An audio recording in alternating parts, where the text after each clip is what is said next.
Hello student, अब देखिए दूसरा जो तुलना है तुलनात्मक कारकी और जैव रसायन के प्रमाण means evidence from the comparative physiology and biochemistry. दूसरा वाला पॉइंट है। अब इसी में एवोल्यूशन में दूसरा पॉइंट आ जाता है। आप देखोगे कि जीवाश्म के कारकी के अंतर्गत पहला होता है प्रोटोप्लाज्म, जीव द्रव। विकास के लिए जीव द्रव को बताया गया। प्रोटोप्लाज्म या जीव द्रव जो होता है ये रासायनिक संरचना का लगभग एक समान होता है। ठीक है, जीवधारियों में जीव द्रव की रासायनिक संरचना एक समान होती है। प्राकृतिक में 92 तत्व तो पाए जाते हैं। जैसे मान लो 92 एलिमेंट्स होते हैं, कितने 92 एलिमेंट्स पाए जाते हैं। ओके, और 46 तत्व जीव द्रव में पाए जाते हैं। और 46 किसमें पाए जाते हैं? प्रोटोप्लाज्म में। 46 किसमें पाए जाते हैं? प्रोटोप्लाज्म में पाए जाते हैं। ठीक है, तो आप देखोगे इनके 5 तत्व कार्बन, हाइड्रोजन, ऑक्सीजन और नाइट्रोजन, फास्फोरस सभी जीवधारियों के लिए 99% भाग बनाते हैं। तो विकास के अंतर्गत कार्बन, हाइड्रोजन, नाइट्रोजन, ऑक्सीजन, ठीक है, फास्फोरस आदि 99% भाग बनाते हैं।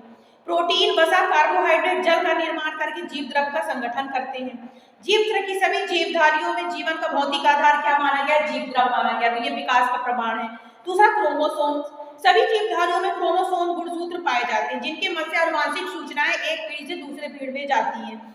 रासायनिक संयोजन में दैव रासायनिक स्तर पर हम देखें कि गुणसूत्र में न्यूक्लिक अम्ल तथा प्रोटीन के बने होते हैं। न्यूक्लिक अम्ल न्यूक्लियोटाइड के बहुलक होते हैं और न्यूक्लियोटाइड पेंटाशर्करा, फास्फोरिक अम्ल, प्यूरिन और पिरिमिडीन के एक अणु बने होते हैं। गुणसूत्र की संरचना में पाए जाने वाली उपयुक्त समानताएं सह पूर्वज की तरफ इशारा करती है, मतलब कॉमन एक्सेप्ट करती है। तो ये भी एक विकास का उदाहरण हो गया। दूसरा क्रोमोसोम हो गया। तीसरा एंजाइम्स और हार्मोन्स। एंजाइम्स और हार्मोन जो होते हैं, अनेक जंतुओं में समूहों में एक समान एंजाइम तथा हार्मोन पाए जाते हैं। प्रोटीन, पाचन, ट्रिप्सिन पाया जाता है। एंजाइम प्रोटोजोआंस में भी ये पाए जाते हैं। ठीक है, तो ये क्या विकास के लिए बता रही हूँ। ठीक है, तो कार्बोहाइड्रेट एंजाइम एमाइलेज पोरीफेरा में पाया जाता है। साइटोक्रोम सी जो पाया जाता है माइटोकॉन्ड्रिया में पाया जाने वाला अनुक्रम अध्ययन से पता चलता है कि 70 से 80 नंबर के अमीनो अम्ल में ये उपस्थित होता है। अनेक हार्मोन की संरचना पाई जाती है। उदाहरण के लिए थायरॉक्सिन हार्मोन कशेरुकी जंतु में समान रूप से मिलता है। एक वर्ग को दूसरे वर्ग के जंतु में प्रतिस्थापित भी किया जा सकता है थायरॉक्सिन ग्लैंड निकाल करके। तो क्यों भी ये भी विकास का उदाहरण है। नेक्स्ट है रुधिर वर्ग। ए बी और ओ वर्ग पाए जाते हैं। ठीक है, सभी चिंपैंजी में ए रुधिर वर्ग, गोरिल्ला में ए बी रुधिर वर्ग। हमें ये भी पता चलता है विकास के समय रुधिर वर्गों भी आवश्यक है जो विकास के प्रमाण बताता है। ठीक है, फिर आप देखोगे इसके बाद आपको देखो कि एटीपी तथा फास्फोरस। एटीपी के हाइड्रोक्सी ट्राइफॉस्फेट जो होता है और फास्फोरस जो होता है, ये दोनों यौगिक पाए जाते हैं प्राणियों में फास्फोआर्जिनिन और फास्फोक्रिएटिन के रूप में। ये भी हेमिकार्डिएट जंतुओं में तथा कशेरुकी और कशेरुकी जंतु में पाए जाते हैं। तो ये भी क्या कहलाते हैं? विकास के उदाहरण कहलाते हैं। ठीक है, ये हो गया। इसके बाद आज नेक्स्ट आपको आ जाएंगे इम्ब्रोलॉजी। तीसरा विकास है एम्ब्रोलॉजी। इम्ब्रोलॉजी का मतलब क्या हुआ?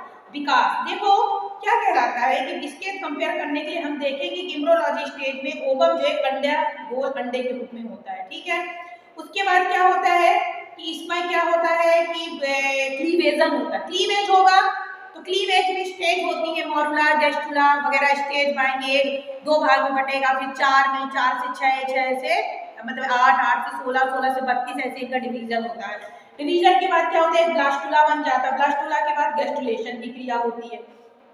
ठीक है, तो क्या बताया चाहूंगी मैं कि अध्ययन से ये पता चलता है कि जाइगोट केवल एडल्ट बनने तक के लिए ही व्यक्तिगत कहे जाते हैं। ठीक इसी प्रकार किसी भी जो वृष्टि के लिए विकास के दौरान जैसे प्रोटोजोआ अमीबा है, ठीक है, जब कॉलोनी बना के रहते हैं ये जीव, तो क्या कहता है भ्रूमण के विज्ञान जो होता है इम्ब्रोलॉजी विज्ञान के द्वारा भी हमें धीरे धीरे विकास का पता चलता है कि एक अंडा था, अंडे से कैसे इसका धीरे धीरे विकास और डेवलपमेंट होता है एक स्टेज, 2 स्टेज के बाद। तो ये भी विकास का प्रमाण है। ठीक है, ओके स्टूडेंट, तो ये भी आपके विकास के लिए BSc 3rd ईयर के लिए इम्पोर्टेंट टॉपिक है। Thank you.